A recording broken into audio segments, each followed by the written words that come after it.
mortuary actually receives about 12 to 13 cases per day. That's an average. The maximum I've had actually in one day was 28.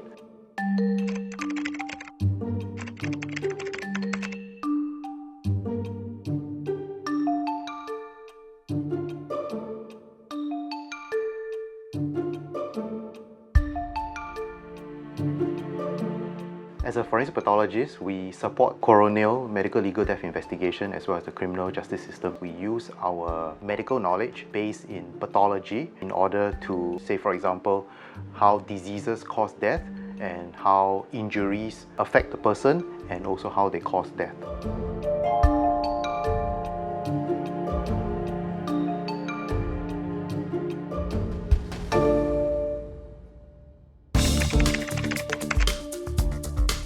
So when we receive the body, we would do some basic processing as well as to produce photograph that would be used for identification purposes. So after the basic processing, we would do a CT scan, and it allows us to really look inside the body. Together with that, as well as information from the police, information from medical records, we can better advise the coroner as to whether or not an autopsy is actually required.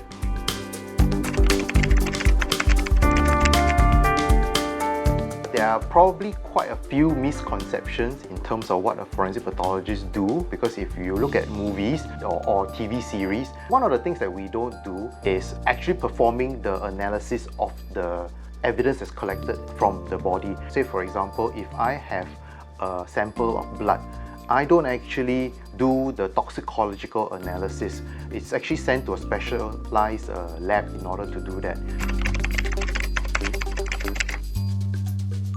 So the cold room that we have is one that is used for storing bodies in other places as well. That's because for the space that is allocated for the cold room, we can actually store more bodies.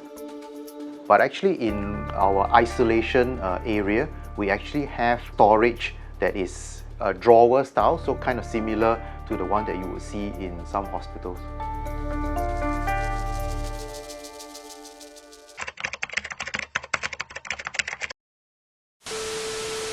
A man has been found guilty of murdering his Chinese mistress at Gardens by the Bay in 2016. This is actually the Gardens by the Bay murder. The police wanted me to see if I could identify any human remains amongst all the debris that was there. So I combed through all that debris, and this took many hours. And at some point in time, we actually found some strands of hair. So one of the first things that I did was to quickly look at it under the microscope. So because there are characteristics between human hair and animal hair, so it turned out to be human hair. Through that, they were actually able to identify the deceased person. On average, a routine autopsy would be somewhere between 1 to 2 hours.